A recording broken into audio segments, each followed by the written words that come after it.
अस्सलामु अलैकुम वरहमतुल्लाहि वबरकातुहू। बिस्मिल्लाहिर्रहमानिर्रहीम।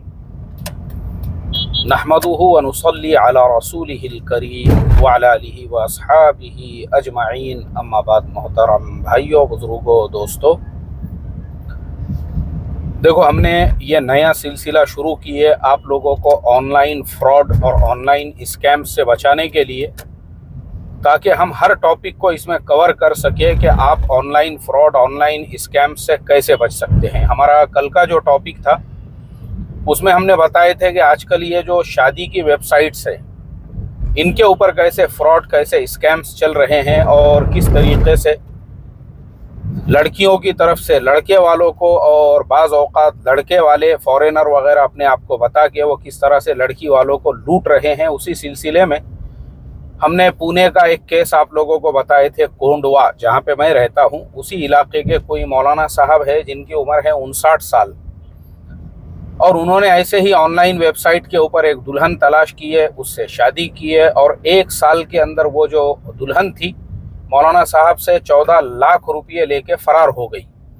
तहकीक करने पे बाद में पता चला ये जो मौलाना की ऑनलाइन दुल्हन थी वो इससे पहले भी एक ऐसे ही बुढ़े आदमी से शादी करके उसकी पूरी प्रॉपर्टीज, दौलत लूट कर फरार हो चुकी थी। मौलाना उसके दूसरे शिकार थे, और मौलाना के पास से भी वो जो फरार हुई उसको तीसरा कोई शिकार मिल गया था। जैसे मैंने कल भी हमारे उस्ताद का शेर आप लोगों को सुनाया कि बुढ़ा मिला और उसको बेचारे को पूरा निचोड़ दी और हजम कर ली, उसके बाद निकली है फिर निकम्मी एक तीसरे बुढ़े की तलाश में।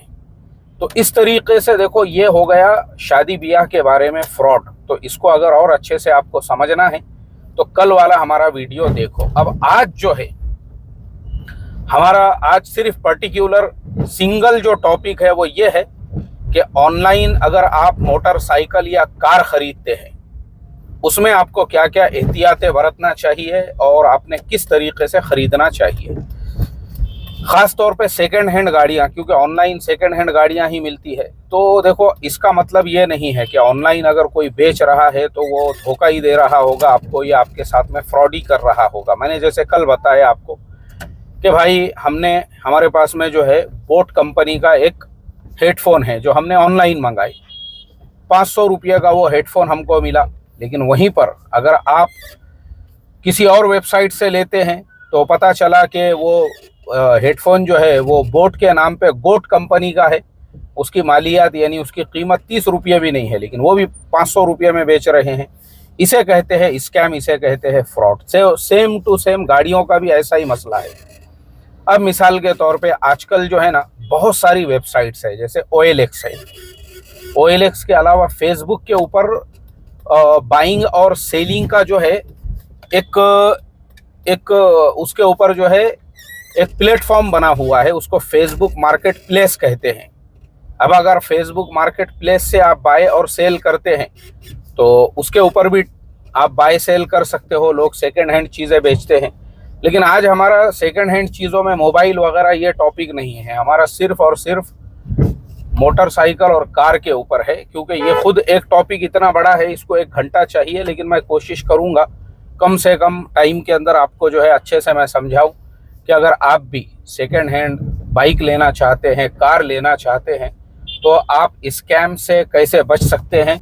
जिन चीज़ों में आपको सबसे पहले एहतियात बरतने की ज़रूरत है, सबसे पहली चीज़, आपने ऑनलाइन कोई चीज़ देखे तो उसका ऑनलाइन आपको सौदा करना ही नहीं है। एक तो कुरान और हदीस की रोशनी में भी अगर हम देखेंगे तो मुसलमान के लिए तो वो बिल्कुल भी वो बै जो है वो उसके लिए हलाल ही नहीं होंगी, जिस चीज़ को उसने देखा ही नहीं है और जो वो जानता ही नहीं है कि सामने वाला उसको क्या बेच रहा है, क्या नहीं बेच रहा है।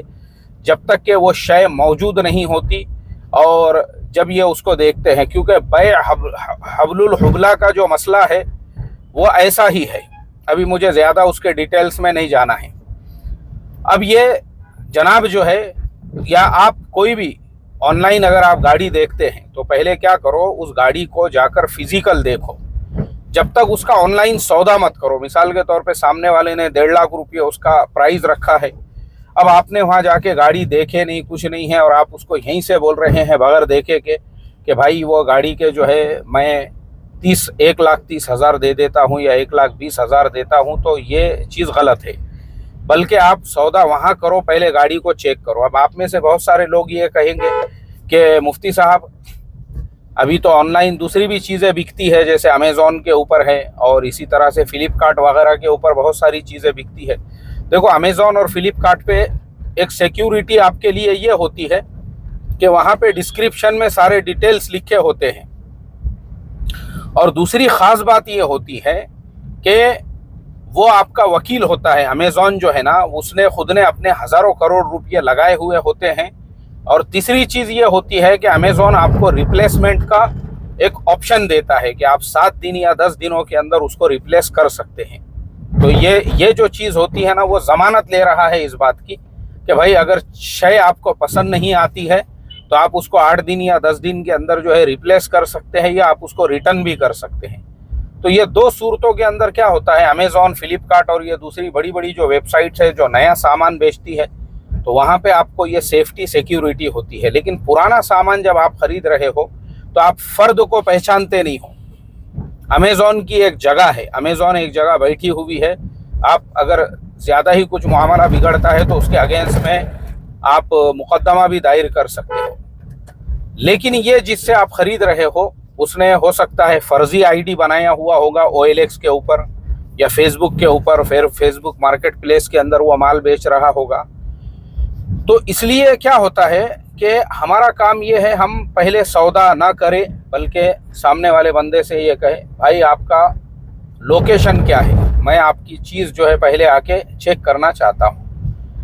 अब आप जब वहाँ पे गए, मिसाल के तौर पे कार है और सामने वाले बंदे ने जो भी उसका प्राइस डाला हुआ होगा, आप पहले वो कार को चेक करो। अब मैं यहाँ पे आपको बताऊँगा कि कार है या मोटरसाइकिल है, उसको चेक करने का जो तरीक़ा है, सबसे पहला तरीक़ा उस गाड़ी को जो फिज़िकल आपको चेक करना है, सबसे पहली चीज़ आप ये पता करो कि भाई इस गाड़ी का कोई एक्सीडेंट हुआ है या नहीं हुआ है। ये चीज़ याद रखो।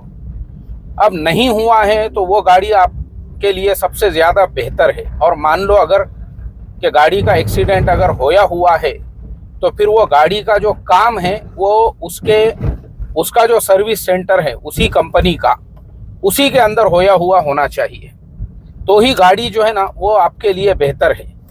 वरना अगर आप ज़्यादातर तो एक्सीडेंट वाली गाड़ी को आप अवॉइड करें ख़रीदने से, और आप जो है ऐसी गाड़ी देखें जिसका एक्सीडेंट ना होया हुआ हो। नहीं, नॉर्मल जो होता है, खरोच लग गई, थोड़ा सा चरपटा बैठ गया, आजू बाजू में जो ये जो फाइबर वगैरह की चीज़ें होती है वो उसको एक्सीडेंट नहीं कहते हैं। एक्सीडेंट किसे कहते हैं? जिसके अंदर इंजन बदलने की ज़रूरत पड़ गई या इंजन का बहुत बड़ा मेजर काम निकल गया, ये चीज़ उसके अंदर नहीं होना चाहिए। अगर ऐसा नहीं है तो इसका मतलब यह है कि फिर गाड़ी आपके लिए बेहतर है।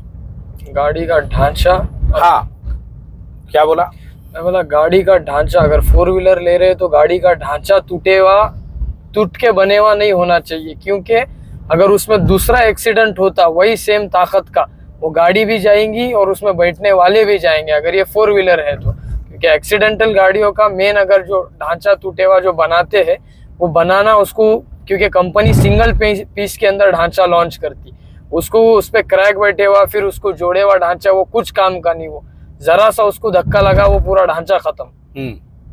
अब देखो, ये जो बात हुसैन हाशमी ने आप लोगों को बतलाई है ये बड़ी काम की है।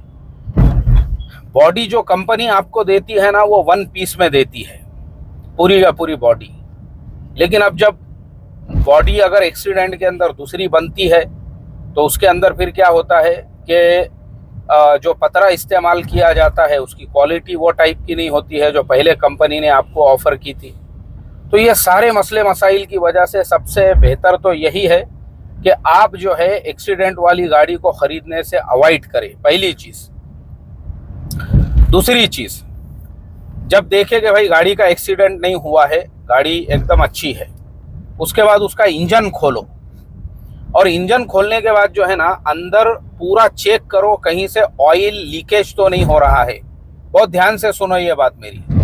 वजह यह है कि इंजन खुला हुआ नहीं होना चाहिए गाड़ी का एक बार इंजन खुला और बराबर से काम नहीं हुआ तो उसके बाद वो गाड़ी आपको हमेशा सताएगी। पूरा खास तौर पे देखना है आपको, और वो देखने के बाद में स्पेशली नीचे देखना है गाड़ी के, या गाड़ी को अगर आप राउंड पे ले रहे हैं थोड़ा आगे जाओ और उसके बाद में जो है आप देखो कि वहाँ कोई ऑयल वगैरह के कतरे तो नहीं पड़े हुए हैं। अगर वो कतरे पड़े हुए हैं तो फिर उस हिसाब से ही आपको प्राइस तय करना है, क्योंकि आपको बाद में काम करना पड़ेगा उसमें, और अगर अवॉइड करते हैं आप तो और ज़्यादा बेहतर है। तो ये चीज़ ध्यान दो। दूसरी जो चीज़ चेक करने की है, और तीसरी जो चीज़ है गाड़ी के अंदर चेक करने की, वो आप खुद गाड़ी चला कर देखो। जब आप चलाओगे और चलाने से आपको फील होगा कि भाई गाड़ी का इंजन बहुत स्मूथ है, गाड़ी में कोई अच्छा गाड़ी का स्मूथ इंजन जो है ना, उसका मैं आपको एकदम सिंपल फॉर्मूला बताता हूँ। जैसे ही आपने उसके क्लच के ऊपर या उसके आपने एक्सीलेटर के ऊपर पैर रखे ना, तो आपको वाइब्रेशन नहीं होगा। इसका मतलब यह है कि इंजन इसका एकदम टकाटक इंजन है। और अगर मान लो वाइब्रेशन हो रहा है उसके एक्सीलेटर के अंदर, तो इसका मतलब यह है कि इंजन बूढ़ा हो चुका है। तो ये सारी जो चीज़ें हैं ना, आपको इंजन के अंदर, गाड़ी के अंदर देखना है। ये तो गाड़ी हो गई और इंजन हो गया, ठीक है। अब जो पेपर्स की लाइन से आपको चेक करने वाली चीज़ें हैं, अब सबसे पहली चीज़ आप ये देखेंगे कि जिस बंदे से आप गाड़ी खरीद रहे हो वो गाड़ी उसी फर्द के नाम पे है या नहीं है। ये आपका पहला रिक्वायरमेंट होगा कि भाई जो आप गाड़ी बेच रहे हैं, गाड़ी आपके नाम पे है या नहीं है। तो जो आरसी बुक है वो उसी के नाम का होना चाहिए, या आजकल जो स्मार्ट कार्ड आता है वो उसी फर्द के नाम पे होना चाहिए जिससे आप गाड़ी खरीद रहे हैं। पहला पेपर। दूसरा पेपर, गाड़ी का इंश्योरेंस है या नहीं है। तीसरा पेपर, गाड़ी का जो पीयूसी होता है वो तो खैर आप 50 रुपये दे के बना सकते हो, लेकिन ये दो इम्पोर्टेंट पेपर होते हैं कि भाई गाड़ी उसी फर्द के नाम पे होना चाहिए। अब इसमें प्रॉब्लम क्या होता है पता है आपको, अक्सर जो है ना गाड़ी वो बोलता है कि भाई मैं थर्ड ओनर हूँ, सेकंड ओनर के नाम पे गाड़ी है, या मैं सेकंड ओनर हूँ, फर्स्ट ओनर के नाम पे गाड़ी है। भाई ठीक है, फर्स्ट ओनर के नाम पे है तो आप अपने नाम पे करो और फिर हमारे नाम पे करो आप। यानी जब तक वो गाड़ी आपके नाम पे ट्रांसफ़र नहीं होती उस वक्त तक आप जो है ना यानी उस आदमी से पैसे का मुआमला मत करो। आप एकदम पूरा क्लियर करके लो उससे, यानी भाई तू पहले तेरे नाम पे उसको ट्रांसफ़र कर, जब उसके नाम पे ट्रांसफ़र होगी तभी आप अपने नाम पे वो गाड़ी को ट्रांसफ़र करके लो, वरना फिर मसले मसाइल यही होंगे। ये जो गोपालगंज वाले साहब का मैंने आपको अभी वाक़या सुनाया, जैसे बेचारे दर बदर परेशान फिर रहे थे, ऐसे ही आपको दर बदर परेशान फिरना पड़ेगा, ये ऑफिस से वो ऑफिस, वो ऑफिस से वो ऑफिस, और फिर आप परेशान हो जाओगे कि यार गाड़ी मेरे नाम पे। और फिर अगर मान लो सामने वाला बंदा आपको बराबर से बात नहीं कर रहा, वो बोल रहा कभी मैं ऑफिस में हूँ, कभी बोल रहा मैं साले की शादी में जो है फलाने स्टेट को आया हुआ हूँ, और आप इधर परेशान हैं, या फिर ट्रैफिक वालों ने आपकी गाड़ी पकड़ ली है, या आप हाईवे से जा रहे थे, आरटीओ वालों ने गाड़ी अपने कब्जे में ले ली है, तो आपको काफ़ी तकलीफ़ें परेशानियां हो सकती हैं। इसलिए बेहतर ये है आप सबसे पहली चीज़, गाड़ी जो आपके साथ में सौदा कर रहा है उसी के नाम पे होना चाहिए, या फिर वो फर्द आपके नाम पर करके दे वो गाड़ी। एनओसी जो उसने बेच दिया ना, तो वो आपके नाम पे ट्रांसफ़र करके वो दे दे। यानी वो 5 मिनट का काम है, वो 5 मिनट में ऑनलाइन हो जाता है। उसके बाद स्मार्ट कार्ड आपके घर को 15-20 दिनों के बाद में आता है। अगर उसने वो गाड़ी लोन पे लिया है तो उसका कुछ बकाया है या नहीं है, उसका एनओसी बैंक की तरफ से, नोटिस ऑफ क्लियरेंस बैंक की तरफ से कि इसके सारे ईएमआईज क्लियर है और ये गाड़ी जो है तो बैंक से फ्री है, इसको बैंक का कुछ देना नहीं है। अब देखो ये हुसैन हाशमी ने जो एक पॉइंट आप लोगों को बताई, अब बहुत सारी गाड़ियां हमारे यहाँ पे लोन से भी होती है, तो लोन जब पूरा मुकम्मल हो जाता है ना, तो उसके बाद बैंक की तरफ से एक सर्टिफिकेट मिलता है, और उस सर्टिफिकेट को कहते हैं क्लियरेंस सर्टिफिकेट। क्लियरेंस सर्टिफिकेट जो होता है उसमें ये लिखा हुआ होता है कि ये जो गाड़ी है इसके ऊपर कोई लोन नहीं है। और मुझे एक चीज़ और याद आ गई कि गाड़ी आप जो है ना, आरटीओ की जो वेबसाइट है, गाड़ी के ऊपर कुछ जुर्माने तो नहीं हैं, कुछ पावतियां तो नहीं हैं, वो भी गाड़ी का चेचिस नंबर, गाड़ी का नंबर वगैरह डालकर आप एक बार ऑनलाइन चेक कर दे। ऐसा ना हो कि आपने गाड़ी ख़रीद ली है और ख़रीदने के बाद पता चल रहा है कि गाड़ी ने 5 मरतबा सिग्नल तोड़ी थी तो उसके 2500 रुपये जुर्माना अभी तक बाकी है, और कुछ और मसला हो गया था, तो ये सारे मसले मसाइल भी गाड़ी के ऊपर नहीं होना चाहिए। ये सारी चीज़ें भी आप याद रखो। आखिरी में मैं हुसैन हाशमी से भी कहूँगा कि वो भी अपनी तरफ से कुछ इसके अंदर बोलना चाहे तो लोगों की रहबरी रहनुमाई के लिए बता दे, ताकि लोगों को अच्छे से गाइड हो सके। जो ढांचे के बारे में मैंने बताया, अब गाड़ी तो बाहर से एकदम चकाचक बनी हुई है, वो कैसा पहचानेंगे कि भाई ढांचा जो है तो डैमेज है। तो ये जो डोर्स रहते हैं इनके ऊपर रबड़ लगे हुआ रहता है, तो वो रबर जो है तो ऐसे कोई चिपका हुआ नहीं, बस सेट किया हुआ रहता है। तो अगर बॉडी का ढांचा देखना है, ये रबड़ अगर अपन बस थोड़ा थोड़ा खींच के भी देखे तो समझ में आ जाता है कि ढांचा जो है तो इसका सिंगल बॉडी है या फिर एक्सीडेंट के बाद जो है तो बनाई हुई बॉडी है। हमारे कुछ दोस्त है जो एक्सीडेंट के गाड़ियाँ रहते हैं, मतलब वो इंश्योरेंस के लिए काम करते हैं, इंश्योरेंस वालों के वो मैकेनिक है, जिसमें जो गाड़ियाँ एक्सीडेंट के बाद इंश्योरेंस क्लेम में आती, तो उनका बोलना ऐसा है कि भाई गाड़ी का जो आउटर लुक है, बाहर का लुक है, तुम गाड़ी कैसी भी लेके आ जाओ, मतलब पूरी अगर वो खत्म भी हो गई भी है तो उसका आउटर लुक हम एकदम चकाचक बना के दे सकते हैं कि किसी को भी जो है तो यकीन आ जाए कि ये गाड़ी एकदम परफेक्ट है और सारा सब कुछ है। लेकिन जो हिडन चीज़ें रहती, जो इंसान नहीं देखता, जो मैकेनिक वगैरह को ही समझती है, तो उस चीज़ में लोग जो है तो अक्सर धोखा खा जाते हैं और मार खा जाते हैं। तो वही चीज़ें अगर ध्यान में रखें तो ज़्यादा बेहतर है। हाँ, और कुछ? और बाइक्स वगैरह के मामले में जो है तो, और जो आरसी का आपने बोले कार का और टू व्हीलर दोनों का, अगर वो गाड़ी 2 ओनर से ज़्यादा है और उसका जो है तो ये कंडीशन वगैरह आपको सही नहीं लग रही, क्योंकि 2 ओनर के बाद ऐसा है ना, गाड़ी इंसान की एक थोड़ी पर्सनल चीज़ रहती, कुछ लोगों के इमोशंस भी जुड़े हुए रहते हैं। तो जिन लोगों के इमोशंस जुड़े हुए रहते हैं, जैसे अपने गाड़ी के केस में कि उस बंदे ने अपने फैमिली के लिए लिया था तो वो उसका वैसा केयर भी कर रहा था। अब कुछ लोगों की गाड़ी जो है तो मालक की गाड़ी है, ड्राइवर उसको घस रहा है पूरा, और फिर वो गाड़ी जो है तो बिकने को निकली है, तो वो वैसी सारी चीज़ें भी अगर देख ले तो ज़्यादा बेहतर है। अभी जैसे अपने गाड़ी के जो टायर्स है वो चेंज किए हुए हैं, लेकिन ये उसने क्यों चेंज किया, क्योंकि वो उसकी फैमिली की कार थी, उसको केयर था कि बाबा कहीं कुछ ना कुछ हो ना जाए, तो इसीलिए पहले ही सेफ्टी बरतते। तो कुछ लोग ऐसा है कि टायर पे बस पॉलिश वॉलिश मार के, मतलब दिखावा कि गाड़ी पूरी परफेक्ट है, लेकिन गाड़ी अंदर से उतनी फैमिली के लिए डेंजरस रहती है। जो बंदा नेक्स्ट खरीद रहा है, दिखने में तो वो दिख रही चमचम, 2 व्हीलर रहने दो 4 व्हीलर रहने दो, लेकिन उसका जो काम है या इंजन वगैरह है, वो अगर पर्सनल किसी ने बोल रहा है तो उस पर ज्यादा यकीन कर सकते कि बाबा मेरी पर्सनल गाड़ी है या मेरी पहली गाड़ी है, मैंने बहुत इमोशन से लिया था, या मेरी फैमिली की पहली कार है।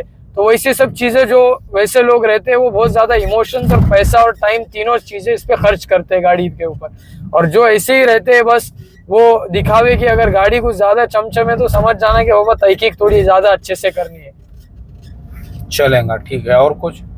नहीं, और कुछ नहीं। हाँ, और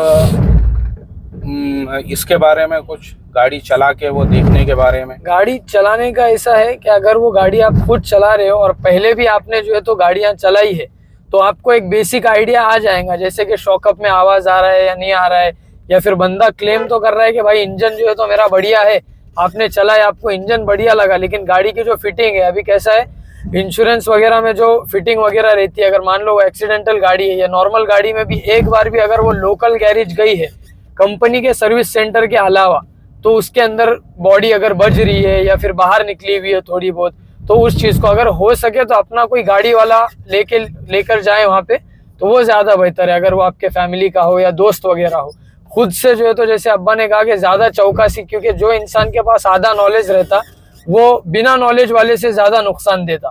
जिसके पास फुल नॉलेज है चलो वो उस चीज़ में हेल्प करेगा, लेकिन जिस इंसान के पास किसी भी चीज़ का आधा नॉलेज है वो नई नॉलेज होने से ज़्यादा खतरनाक है। तो ये एक उसमें सेम चीज़ रहती है 2 व्हीलर के मामले में भी और 4 व्हीलर में भी। हाँ, इसमें ये चीज़ आप याद रखें कि कोई मैकेनिक अगर आपके जान पहचान वाला है, उसको ले जाके अगर आप बता रहे हो, या फिर कोई ऐसा मैकेनिक है जिसको आप नहीं भी जान पहचान वाला है लेकिन आपने उसको 1000 रुपये दे दिए, क्योंकि जब आप 1,00,000 1.5 लाख रुपये का सौदा कर रहे हो तो उसमें 1000 रुपये कोई मायने नहीं रखते कि 1000 रुपये 500 रुपये आपने किसी मैकेनिक को अपने पहचानत वाले को दिए और उसको बोले यार हमको ज़रा ये, या नहीं भी पहचानत वाला रहा उसको 500 रुपये दे के आपने जो है लेकर गए और उसको गाड़ी चेक करने के लिए लगाए। तो मैं ऐसा समझता हूँ कि ये ज़्यादा बेहतर है आपके लिए ताकि वो अच्छे से तहकीक करे और आपको अच्छी राय दे, अच्छा मशवरा दे। चलिए, तो अब हम लेते हैं आप सभी लोगों से इजाज़त, और आपके अगर इस टॉपिक पे और भी कुछ क्वेरीज और कुछ बातें रहेगी तो आप कमेंट के अंदर लिखें। इंशाल्लाह हम उस पे भी जो है आपकी रहबरी की कोशिश करेंगे। और कल का जो हमारा टॉपिक रहेगा स्कैम्स का, जो हमने अभी ये सिलसिला शुरू किए, प्रॉपर्टी ख़रीदते वक्त में आप लोगों ने क्या एहतियातें बरतना चाहिए और किन किन पेपर्स को चेक करना चाहिए। ठीक है, चलो, तो अब हम लेते हैं आप सभी लोगों से इजाज़त। अस्सलामु अलैकुम वरहमतुल्लाहि वबरकातुहू।